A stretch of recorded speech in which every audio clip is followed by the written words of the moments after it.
Hola, hola, ¿cómo están todos? Muy, pero muy bienvenidos. Esto es El Doctor en Casa. Hoy vamos a hablar del frío y la artritis reumatoide. ¿Qué pasa cuando hace frío? Parece que duele más o menos. ¿Qué hay que hacer? Lo caliente, lo frío. ¿Cómo tenemos que hacer? Bueno, para eso nosotros invitamos a un profesional. Pero antes vamos a ver esta placa, por favor. La artritis reumatoide no es causada por el clima frío, pero sí se hacen más intensos los dolores en muchos pacientes en esa temporada. En épocas de frío, las articulaciones presentan mayor rigidez, lo cual no es un problema para las personas en general, pues al mover el cuerpo se puede generar calor y regresarlas a su punto normal. Sin embargo, cuando se tiene artritis, este proceso es más complicado y doloroso. Y para hablar de esto, hemos invitado a un especialista en este tema. Él es especialista en reumatología clínica, especializado en Japón y en Canadá. Past President de la Sociedad Paraguaya de Reumatología. Estoy hablando del doctor Ernesto Paredes. Doctor, bienvenido al programa, un gusto tenerte acá. Muchas gracias, Vivi, muchas gracias a los televidentes. Realmente me siento en casa. Y en casa cómodo de hablar de algo que me apasiona y que en cierto sentido es el leitmotiv de mi práctica profesional. La artritis reumatoide es una enfermedad que es una de las enfermedades reumáticas que tienen en común con las otras enfermedades reumáticas el dolor y la inflamación. Y ese dolor e inflamación de ciertas estructuras, que son las coyunturas o articulaciones, tienen variaciones en la calidad y cantidad de dolor de acuerdo a los cambios climáticos. Y como todos sabemos, el frío y la humedad tienen su importante afectación en la sintomatología de las enfermedades reumáticas. Es así como el paciente siente un bienestar cuando el clima está cálido y seco. En el frío y con humedad encima, como existen en ciertas épocas del año en nuestro país y en otros países que tienen inviernos más pesados que el nuestro, los síntomas articulares se presentan y es motivo de recordarse de su reumatólogo. Entonces esos pacientes que dejaron de venir a la consulta vuelven a aparecer y empiezan a relatar un aumento de los síntomas y una falta del control que tenían con los medicamentos que estaban utilizando, porque sabemos bien que las enfermedades reumáticas, así como todas las enfermedades, se tratan. No se curan, se tratan por periodos con ciertas medicaciones que se van variando de acuerdo a la calidad y cantidad de síntomas. Entonces esa medicación o esas medicaciones que estaban utilizando dejan de ser efectivos. Con el cambio climático, el frío hace que las articulaciones se endurezcan un poquitito, principalmente en horas tempranas en la mañana, y esa rigidez matinal, que es un parámetro que tenemos de saber cuán efervescente está la enfermedad, se aumenta en el tiempo. Si duraban 15, 20 minutos, algunos pacientes con artritis reumatoide tienen rigidez matinal de toda la mañana o de 2 o 3 horas. Entonces eso nos da a entender que el clima influyó en esa variación en el control de la enfermedad. Doctor, entonces acá en Paraguay, que la mayoría del tiempo hace calor, ¿es adecuado, es mejor para quien tenga esta artritis reumatoide o no? Principalmente si es que es un calor seco. Ah, no, entonces pero nosotros tenemos calor húmedo y la humedad hace que también se amplifiquen la inflamación. Por eso mucha gente pronostica que va a llover o va a haber cambio de tiempo porque hay variaciones en los porcentajes de humedad. Y eso hace que con el clima caluroso, por más de que haya temperaturas elevadas, hay humedad elevada, y eso también hace que se tenga una reactivación de la enfermedad, pero de diferente calidad que con el clima frío. O sea, la humedad les hace sentir más el problema. Claro.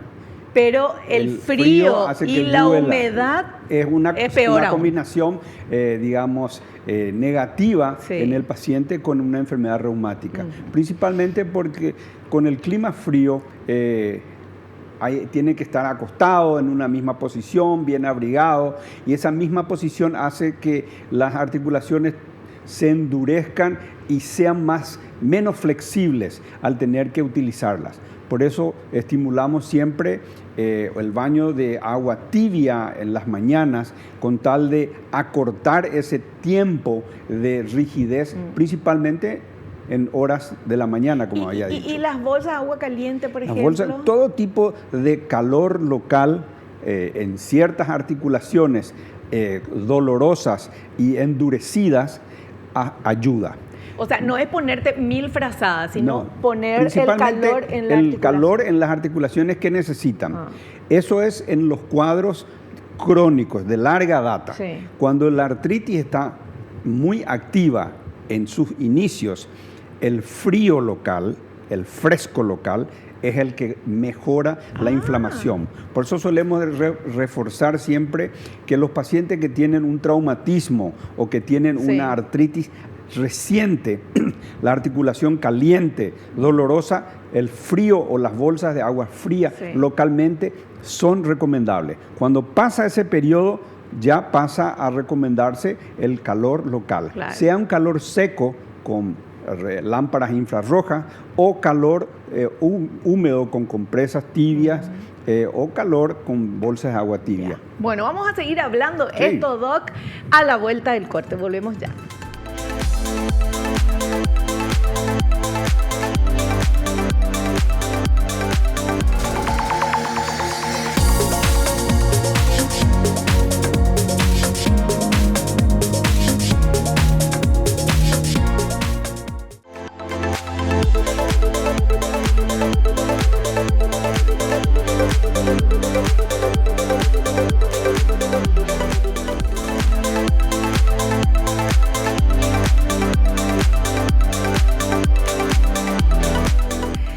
Continuamos hablando con nuestro invitado, el doctor Ernesto Paredes. Nuestro tema, lo dice acá, el frío y la artritis reumatoide. Y hay varios temas que estamos descubriendo con el doctor, que es un especialista en esto, porque nos decía, para quienes no conocemos, no tratamos esto, pensamos que el calor siempre es lo mejor. Evidentemente nos estaba contando que no siempre es así, doctor, ¿verdad?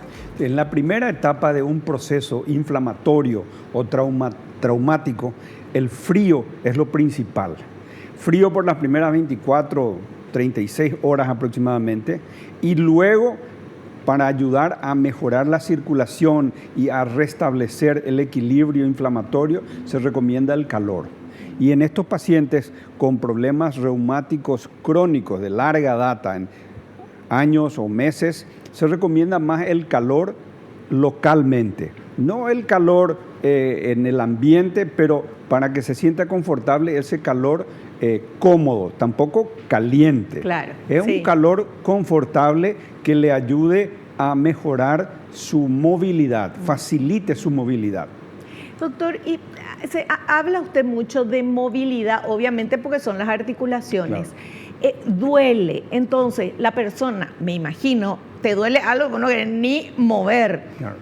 Pero ¿qué se aconseja? ¿Que tenga que mover para que eso...? En la primera etapa, cuando el proceso se inicia, instintivamente el ser humano, el ser animal, protege y queda quieta esa articulación. Una vez que uno mejora con la medicación los síntomas, se estimula que vaya moviendo para que no se contracturen los tendones, porque los tendones son estructuras elásticas que cuando quedan en una misma posición por mucho tiempo se van endureciendo.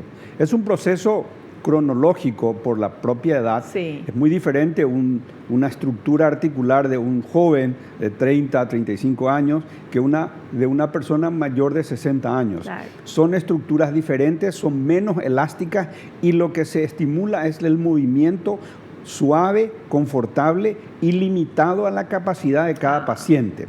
Por eso muchas veces los colegas recomendamos que las los ejercicios sean dirigidos personalizadamente, de acuerdo a la capacidad del paciente. Es muy diferente estar en un gimnasio con gente de diferentes edades haciendo actividad física, pero un paciente con problemas diagnosticados tiene que ser manejado por un especialista que conozca, califique y haga el seguimiento de la recuperación de ese paciente con esa patología.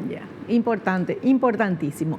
Bueno, y veamos este material, por favor, señor director. Adelante. El frío, las articulaciones y los músculos. Cuando el clima es frío, el corazón disminuye el gasto cardíaco y eso desacelera la circulación.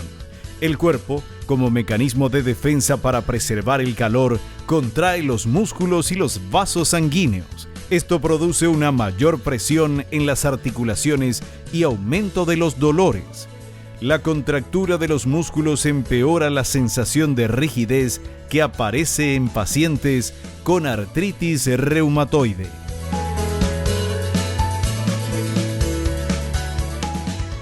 Eso que dice de empeorar los síntomas es una realidad porque la estructura articular ya está lesionada y a eso se suma una posición fija que hace que el líquido articular que está dentro de las articulaciones se espese. Es un líquido que ayuda a que las articulaciones sean flexibles y se lubriquen. Cuando están mucho tiempo en una misma posición, ese líquido articular se endurece, entre comillas, se solidifica y hace que el movimiento sea un poco más trabajoso. Por eso estimulamos el movimiento suave y repetitivo con tal de evitar la flexocontracción. Muchos pacientes tienen problemas en la rodilla, suelen estar acostados y de repente colocan una almohada debajo de la rodilla. Se sienten más cómodos, pero la rodilla se queda flexocontraída y eso hace que su deambulación, su caminata, sea un poco más difícil cuando empiezan a recuperarse y pueden quedar endurecidas, entre comillas. Entonces, por eso, una vez que se le diagnostique, se estimula la actividad física regular de acuerdo a la capacidad de cada paciente. Los dedos de una mano no son iguales. El paciente A no es igual que el paciente B. El paciente A puede aguantar 30 minutos caminando a 4 o 5 kilómetros por hora en la caminadora, pero el paciente B puede dar la vuelta dentro de la casa caminando suavemente y es un logro para cada paciente su propia meta individual. Claro, superarse a uno mismo, no buscar llegar a lo del vecino o a lo del paciente que no tiene las mismas características de ese paciente en particular. Y eso aplica para la artritis, aplica para la vida, doctor. Para la vida. Superarse a uno mismo y no estar comparándose, exacto, ¿verdad? Porque quieras o no, cada uno tiene su individualidad, su particularidad y sus necesidades y capacidades individuales. Perfecto. Tenemos otro material súper interesante, vamos a compartirlo. Recomendaciones para pacientes con artritis reumatoide en la temporada invernal. Los pacientes que están en tratamiento crónico deben seguir con la medicación indicada, no disminuirla o suspenderla. Otra recomendación es abrigarse adecuadamente.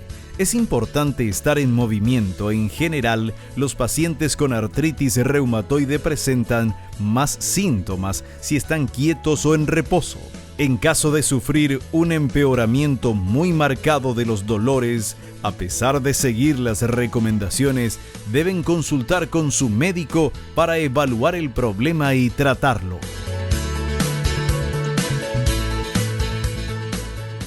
Vuelvo a insistir en el baño de agua tibia, confortable, por 5 minutos, 8 minutos, 10 minutos, inclusive con los que tienen la ducha tipo teléfono como para poder localizar en ciertas articulaciones, ayuda a mejorar la rigidez matinal, ayuda a relajar la contractura muscular porque las articulaciones están rodeadas de músculos y las articulaciones dolorosas muchas veces son potenciado el dolor por la contractura muscular alrededor de las articulaciones. Entonces el calor local no solo ayuda a flexibilizar y mejorar la rapidez de recuperación de la rigidez matinal, sino también a relajar los músculos que están alrededor de las articulaciones.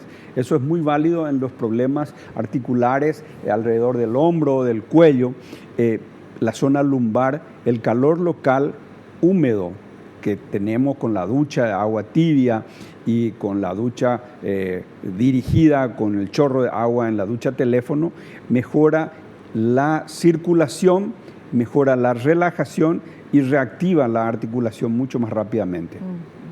Bueno, esas son recomendaciones súper interesantes y uno se puede bañar muchas veces al día, doctor. Claro, desde luego, inclusive lo que recomendamos es no sobreutilizar jabones, porque el paciente con problemas reumáticos tiene la piel seca. Entonces, los jabones tienen que ser jabones que hidraten. Hay jabones en el mercado con diferente proporción de cantidad de crema, o el jabón clásico de glicerina, que es lo más inocuo que se tiene, con tal de mejorar la lubricación, hidratar la piel después de un baño o los baños de agua tibia. La piel muchas veces queda un poco más seca, entonces hidratar bien, porque el paciente con problemas reumáticos tiene la piel seca. Forma parte del cuadro reumático. Inclusive hay una de las enfermedades reumáticas que se llama síndrome de Sjögren, que se caracteriza por piel seca, ojos secos, boca seca y genitales secos. Entonces, en ese paciente que ya tiene un problema articular, que necesita superar eso con el baño repetitivo tibio durante el día, la hidratación posterior al baño mejora la sensación de confort y comodidad de ese paciente. Doctor, ¿hay alguna edad en la que se presenta o se puede presentar artritis, o una persona que dice, bueno, tengo 40 años, tengo 50 años, ya no voy a tener, o cómo es? No, la artritis reumatoide, nombre y apellido, se puede presentar a cualquier edad. Hay artritis reumatoide, se llama artritis idiopática infantil, desde los 6 meses de edad. Hay reumatólogos infantiles que nos pueden hablar el día de mañana sobre estos problemas, y quieras o no, la edad real se extiende de los 20 a los 60 años, pero puede afectar a cualquier grupo. El grupo etario, las edades donde más afectación en todo el sentido de la palabra tienen, es la edad de producción económica, entre los 40 y 60 años, en los cuales el ser humano tiene que producir económicamente para mantener su familia, para desarrollarse profesionalmente. Muchas veces es la edad en la cual afecta este problema de artritis reumatoide y afecta la calidad de vida, en lo cual tiene mucho que ver en su futuro socioeconómico, el futuro de su familia, el futuro personal de este paciente. Perfecto. Bueno, vamos a hacer un pequeño corte y a la vuelta vamos a continuar charlando con nuestro invitado y viendo los materiales que nos preparó el equipo de producción. Volvemos ya.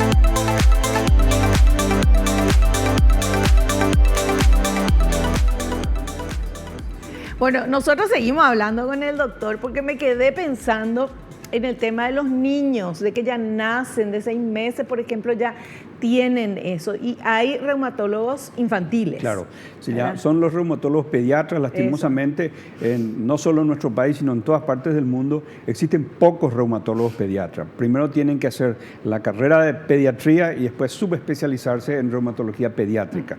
Y gracias a Dios, en nuestro país existen a nivel público en los hospitales generales, en el Instituto de Previsión Social y también en el ámbito privado. La situación con los niños es que muchas veces se confunden con cuadros infecciosos, virales, inicialmente, y como el niño no puede expresar toda su sintomatología, la aparatosidad de los síntomas y los signos que aparecen en el cuerpo hace que no solo el niño, los padres, los abuelos, los tíos estén incluidos en el grupo de preocupación e investigación sobre el origen. Así que es todo un tema, motivo para otro programa. Así mismo, tal cual. Bueno, y ahora veamos este material que habla de que no hay que confundir con síntomas de enfermedades frecuentes en invierno. A ver. No confundir con síntomas de enfermedades frecuentes en invierno. En la época invernal son frecuentes las enfermedades infecciosas y virales, como la gripe, que pueden provocar dolor muscular que se confunde con el de huesos. Pero si los síntomas no disminuyen o se agravan, al paso de 3 o 5 días, debe consultarse con el especialista.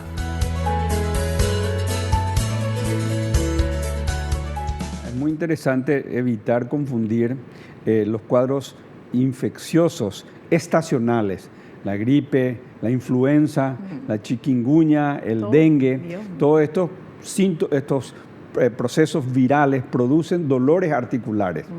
Tuvimos muchos pacientes en los últimos meses y el año pasado principalmente por la mayor epidemia que se tuvo en el país y en esta parte de América Latina de los síntomas articulares de la chikungunya. Producen dolores articulares y lo que solemos ver, porque realmente fue un fenómeno recién estudiado, recién detectado en la medicina, digamos, de la práctica diaria, es que muchos pacientes que tenían una predisposición para problemas articulares quedaron con problemas articulares después de que pasó su cuadro agudo de chikungunya y dengue.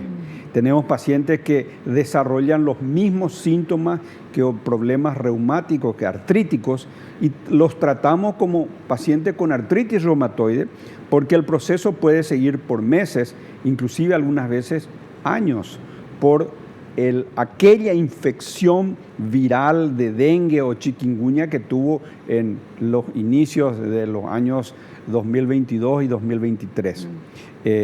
Tenemos pacientes y el año pasado, entre marzo y junio, fue una avalancha, un tsunami de pacientes en los consultorios de los reumatólogos derivados por los pediatras, por los clínicos, por los traumatólogos, a nosotros los reumatólogos para poder medicarle como un paciente con artritis reumatoide porque los síntomas eran iguales, el laboratorio muy similar, inclusive algunos pacientes presentaban todos los signos y síntomas exactamente de un problema de artritis reumatoide. Y el tratamiento era el mismo. Claro. Y eso le iba a preguntar, ¿y cómo, qué pasa? El tratamiento es el mismo, entonces no hay problema, ¿no? Claro. Es que te equivocas y le tratás como si fuera artritis. El asunto es que la característica principal es que se desarrollaron los síntomas después del cuadro infeccioso. Y entonces ese paciente dice, doctor, yo estuve bien hasta enero, tal fecha de enero me tomó la enfermedad, sea chikungunya, sea dengue, tuve un cuadro florido, dolores articulares, fiebre, rash en todo el cuerpo, mejoré, pero después me volvió con todo y me afecta esta articulación y no me deja el dolor. Entonces uno hace su recolección porque nosotros los reumatólogos miramos la historia en sí del cuadro, no la situación puntual. Entonces relacionamos a su infección viral, hacemos los marcadores virales, vemos que ya están en descenso, que tuvieron problemas infecciosos, sea dengue o chikungunya, y relacionamos y la tratamos como un problema artrítico postviral. Es una artritis post-cuadro infeccioso por un virus que es el virus o de la chikungunya o del dengue. Y en estos casos, doctor, ¿se sabe cuánto tiempo van a tener eso? No. ¿Va a desaparecer después o no se sabe? No se sabe. Lo que sí vemos es la evolución. Le citamos al paciente a las 6 semanas, le controlamos, si está mejor le extendemos a las 8 semanas, si a las 8 semanas eso va desferveciendo, el cuerpo va, entre comillas, va limpiando los anticuerpos, eso probablemente tenga una tendencia a ir declinando y a terminando. Pero hay pacientes que quedan con tratamiento antirreumático a largo plazo porque probablemente su cuerpo estaba predispuesto a desarrollar eso y un cuadro infeccioso fue la chispa que incendió todo el problema. Y hay muchísima gente con eso. Yo conozco, seguramente millones de pacientes, pero yo conozco gente que tuvo dengue o que tuvo chikungunya y ya hace un año o 2 años y siguen, o sea, no se recuperaron nunca. Del dengue sí, de la chikungunya sí, pero de los dolores. El proceso artrítico, reumatológico posterior a la infección es lo que no sabemos cuánto tiempo va a durar porque nunca tuvimos una epidemia como la que se tuvo. En ningún lugar del mundo. En República Dominicana se describió el cuadro de una epidemia también, pero no del tamaño, entre comillas, del cual tuvimos nosotros el año pasado. Inclusive fue motivo de visitas de expertos de la Organización Mundial de la Salud, de la Organización Panamericana de la Salud, para ver la evolución de esa epidemia de chikungunya que tuvimos. Bueno, veamos ahora este material que habla de la relación médico-paciente. A ver. Relación médico-paciente. La buena relación médico-paciente es fundamental para el éxito del tratamiento. El paciente debe estar en conocimiento de que la artritis reumatoide es una enfermedad crónica y va a requerir tratamiento de por vida probablemente. El médico debe brindar toda la información al respecto y el paciente debe seguir las indicaciones, acudir a los controles en el tiempo indicado y consultar ante cualquier eventualidad relacionada a la enfermedad.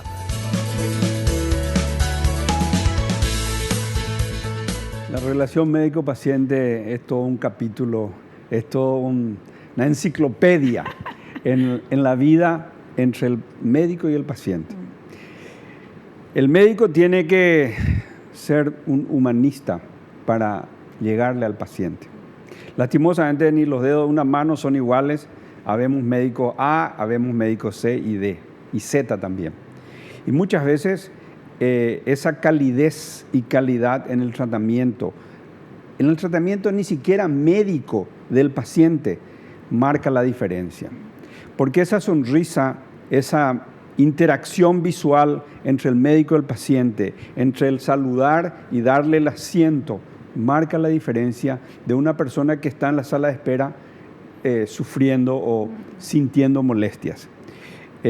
Los médicos debemos ser puntuales en nuestra atención, debemos ser directos en la atención, debemos ser claros en nuestras indicaciones. Eso va no solo de lo que decimos, sino de lo que escribimos, porque de nada nos sirve hacer la mejor ciencia si nuestra prescripción no se entiende, no entiende la farmacéutica ni entiende el paciente. El listado de las indicaciones deben ser correlativos a la importancia de la medicación. Se inicia con las medicaciones que habrían que suspenderse, con las medicaciones nuevas, las medicaciones que se modifican y las indicaciones varias, sea alimentación, sea hidratación, sea actividad física, sea alimentos prohibidos o estimulados, porque muchas veces nosotros lastimosamente en el fragor de la batalla no tenemos tiempo, pero está el derecho del paciente, no solo derecho, el deber del paciente de preguntarle al médico sus interrogantes, sus miedos, su queja, porque muchas veces nosotros los médicos prescribimos medicación y el paciente compra el producto, lee el prospecto, deja de tomar. Sí. Y uno tiene que ya advertirle. En reumatología utilizamos una medicación que se utiliza en el cáncer, como es el metotrexate, pero tenemos que decir al paciente que ese medicamento también se utiliza para el cáncer, pero nosotros vamos a utilizar en la dosis adecuada para el problema reumático con las posibilidades que le suceda esto, aquello o más aquello. Y eso, lastimosamente, uno nace con esa predisposición esa adicción y esa pedagogía en la interacción médico-paciente marca la diferencia en el seguimiento, porque el paciente, como el cliente, le satisface, te sigue.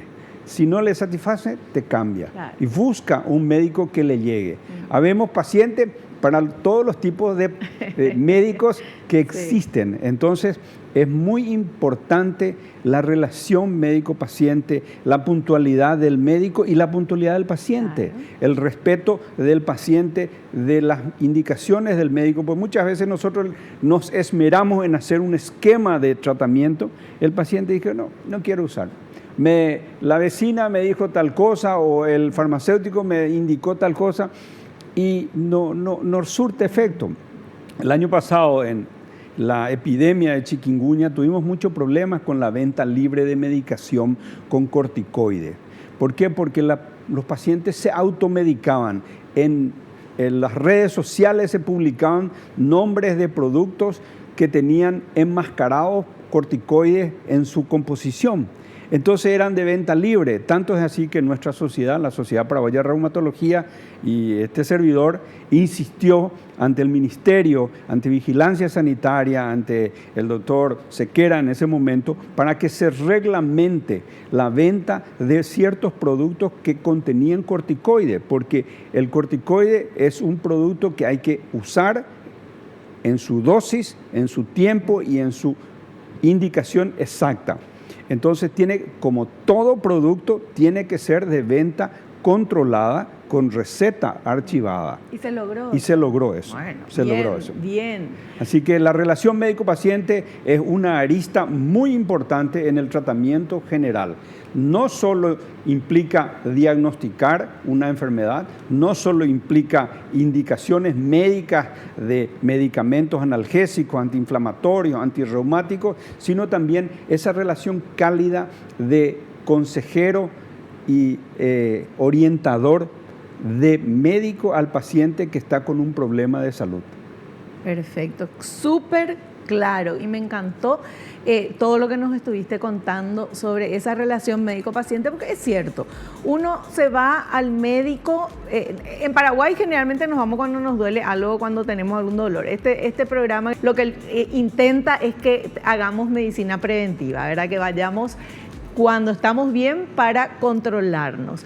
Pero cuando uno va al médico porque tiene un dolor, porque no se siente bien, porque tiene una enfermedad o por lo que sea, necesita encontrar el otro lado, no solamente al buen profesional que sabe qué hacer, sino a la buena persona que nos puede atender de una manera, porque al que le duele algo ya tiene poca paciencia. Claro. El que le duele algo es difícil que esté sonriente, ¿verdad? O sea, vos no, es que te encontrás con, viene gente claro, sufriente, con mucho dolor, con padecimiento. Claro. Por eso, pero también está en la responsabilidad del médico de educar, seducir, cautivar, convencer al paciente que tiene que hacer un seguimiento estricto y sobre todo un seguimiento respetuoso de las indicaciones. Comunicarse con el médico a través sea del médico de familia, de la secretaria o asistiendo al consultorio cuando hay algo raro. No esperar que las alarmas salten y ahí buscar ayuda. Claro. Claro. Así mismo. Perfecto, súper claro. Hacemos un corte, doctor. Okay. Volvemos ya.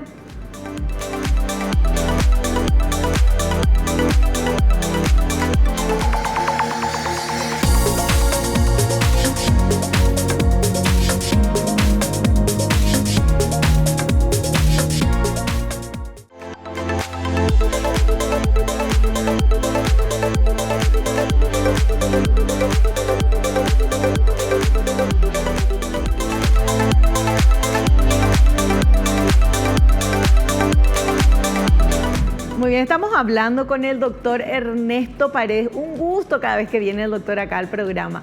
Y tenemos este otro material, por favor. Adelante. La alternativa de la telemedicina. Situaciones como la pandemia de la COVID-19 o algún impedimento que no le permita al paciente acudir a la consulta no debe ser motivo para que el paciente no reciba la atención a su tratamiento. la telemedicina surge como alternativa más que válida para los pacientes que padezcan enfermedades reumáticas. Excelente punto, porque como dice el refrán, hacen Roma como los romanos. Sí. La pandemia hizo que la tecnología se adapte a la medicina, a las necesidades de la medicina.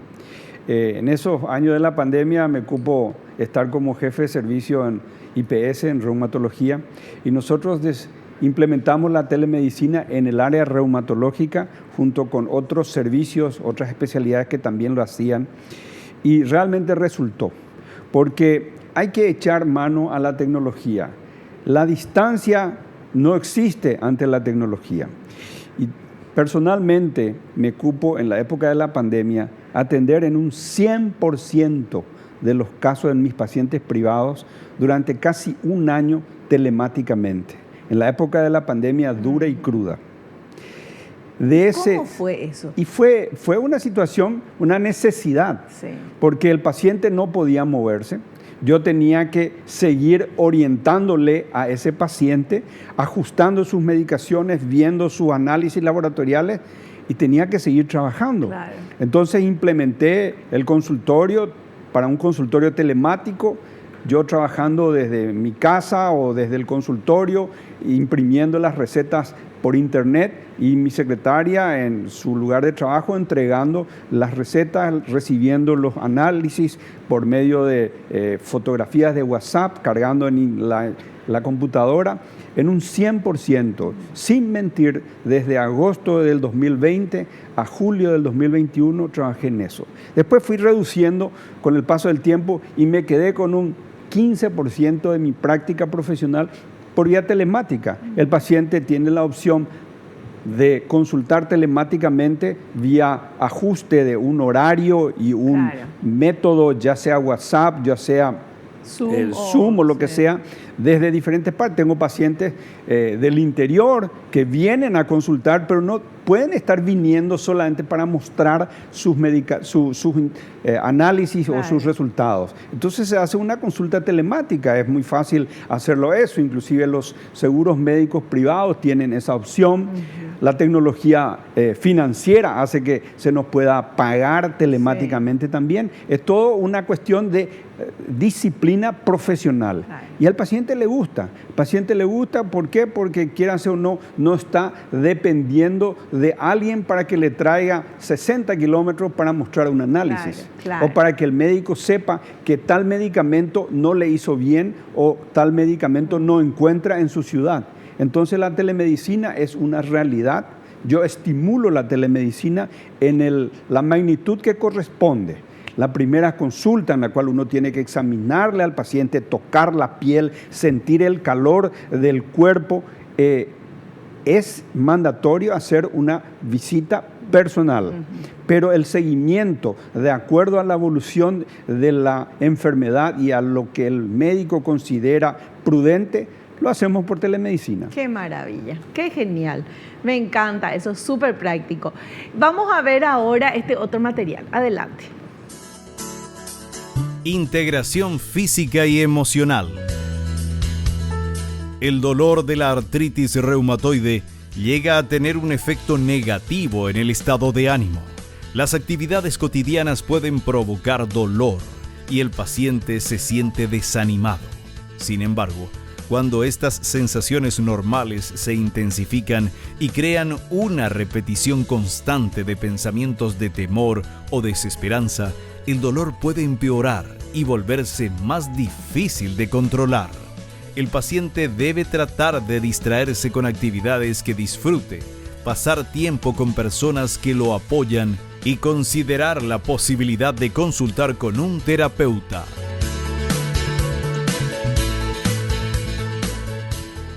Justo eso te iba a preguntar, doctor, porque el dolor, sentirnos mal, ya nos hace mal, ya nos bajonea. Y cuando es una cosa crónica, puede hacer que la persona se aísle, se deprima, se sienta peor de lo que se siente físicamente. El paciente, como todo ser humano, es un todo. Somos cuerpo y alma. Muchas veces tratamos el cuerpo pero el alma está sentida.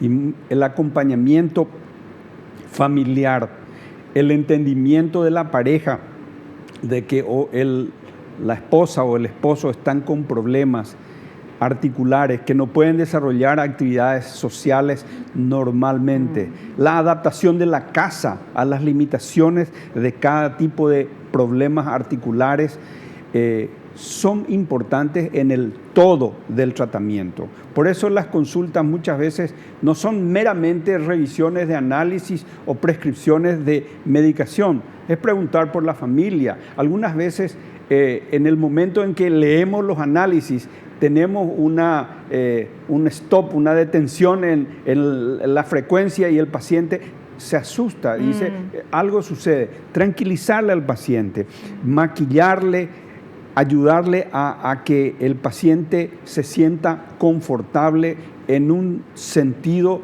práctico de la enfermedad.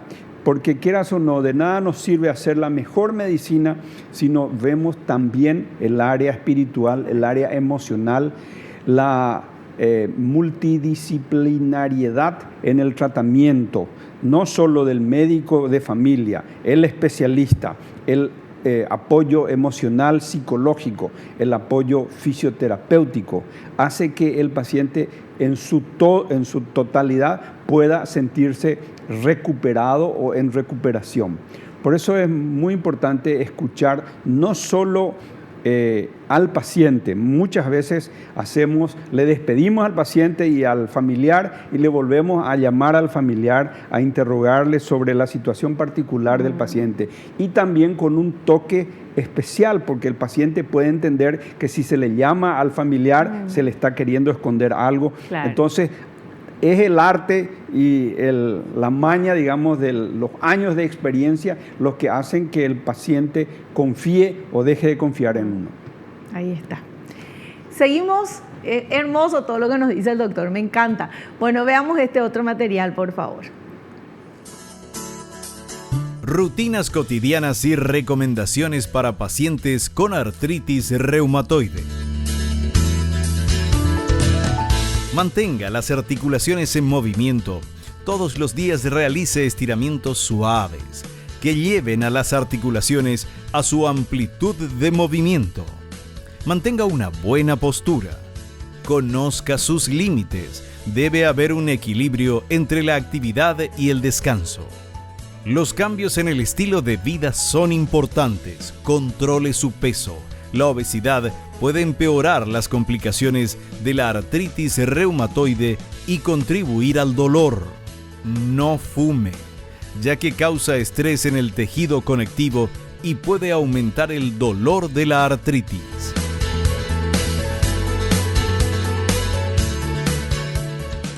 Estas indicaciones son muy importantes. Algo que solemos también insistir mucho es en saber archivar las indicaciones de los médicos. Es muy importante que el paciente sepa archivar sus análisis por fecha y sus indicaciones, y actualizar, anular las indicaciones antiguas y mantener válidas por encima de todas las que están archivadas. Porque la confusión del paciente muchas veces puede llevar a sobremedicación, claro, o mala medicación. Casi siempre son pacientes mayores que no solo no dependen de sí mismos, dependen de un cuidador, de una enfermera, sino es un profesional que está acostumbrado o que conoce eso, puede confundirse. Y la causa de mala medicación no solo pueden tener intoxicaciones, sino mal resultado en el tratamiento. No me está funcionando este esquema, doctor, y había sido que estaba confundiendo una indicación del año pasado con la indicación nueva. Y sobre todo tener en cuenta suelo recomendar pegar por la heladera la indicación, la última indicación, la más reciente. Sí. Comunicarle al médico, ya sea por mensaje o ya sea por llamadas telefónicas, si existen algunos síntomas raros con el inicio de la medicación. Los síntomas, los efectos colaterales casi siempre aparecen en los primeros días cuando uno inicia la medicación. Y sobre todo recordar que si sucede algo, ir a urgencias y que de urgencias del hospital o del sanatorio le convoquen a su médico. En urgencias decir, soy paciente de fulano de tal, me está tratando de tal enfermedad. Eso ayuda a que el médico de guardia agilice la atención y entre en comunicación con el médico tratante. Muchas veces muchos pacientes quedan sumidos en el dolor o en estar aguantando sin tener en cuenta que podían ir a urgencias, acelerar un cambio de medicación, que el médico de guardia se comunique con el médico tratante y se controla el proceso. Recordar siempre tener a mano las indicaciones, las últimas indicaciones cuando se interactúa con el médico de guardia, porque si no, el médico de guardia casi siempre son colegas jóvenes que están en muchas áreas y no están enfocados en una especialidad. Y no pueden adivinar. No pueden adivinar, entonces es mucho más fácil ir al sanatorio, decir yo soy paciente del doctor Néstor Paredes, tengo artritis reumatoide, esta es mi última indicación, siento tal cosa. ¿Será que pueden comunicarse con el doctor Paredes? Y eso acelera y facilita el trabajo del médico de urgencias. Clarísimo, clarísimo. Me encanta, el doctor nos está enseñando cómo ser paciente también, claro. Porque ahí está el tema. Exacto. No es solamente el médico, los pacientes. Y eso de guardar en una carpetita todas las cosas, o por lo menos en un cajón que tengas en un escritorio y vas poniendo todas tus cosas, de todo lo que te hiciste, porque es tan importante tener eso. Llegado el caso, sea lo que sea, vos ya tenés todo ahí. Es genial. Bueno, ya sé. Vamos al corte, volvemos ya.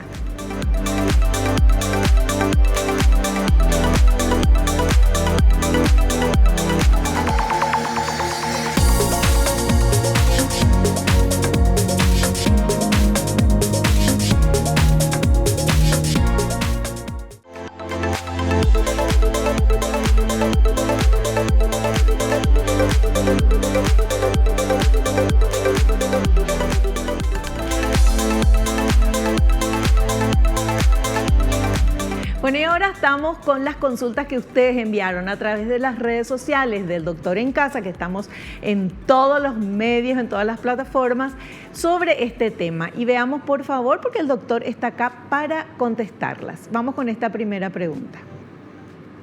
¿Los niños pueden tener artritis reumatoide?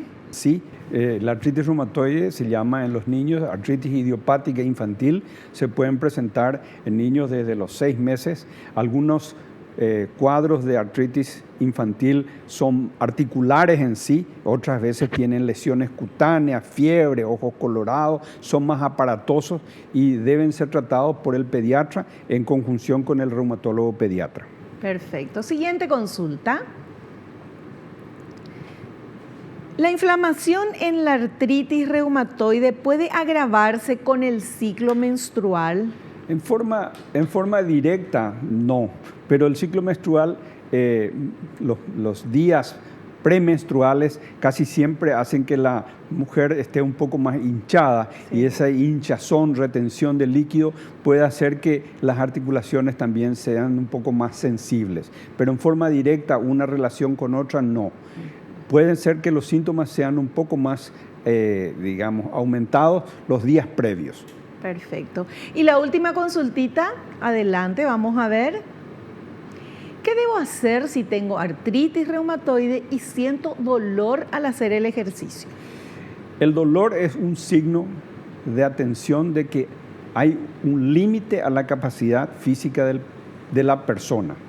Si hay dolor al desarrollar una actividad física, ese es el límite al cual se tendría que respetar. Suelo comentarle al paciente que les estimulo a hacer actividad física, caminata.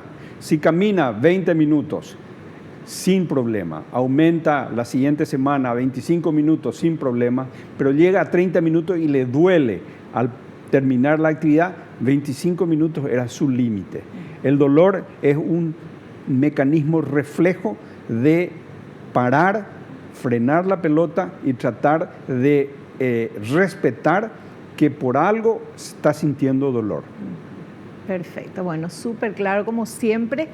Todo nos aclaró tan bien, doctor, y terminamos el programa. Yo le quiero agradecer su tiempo, la presencia y sobre todo la calidez que tiene como ser humano y como médico, atendiendo a sus pacientes y acá con nosotros. Muchas gracias. Es un placer porque, quiera o no, me siento en casa y aparte de eso, llegando a los pacientes, educándoles lo más pedagógicamente posible, nos facilita la atención a los médicos. Esto nos ayuda cuando el paciente viene educado, viene con su carpeta de análisis, de estudios, respeta las indicaciones, ayuda a advertirnos cuando existen síntomas diferentes y sobre todo el acompañamiento con la familia es muy importante. Fantástico. Gracias, Doc. Gracias. Y nosotros nos despedimos hasta el próximo programa, si Dios así lo permite. Y no te olvides lo que te digo siempre, porque es cierto, naciste para ser feliz. No te conformes con menos. Chao, chao.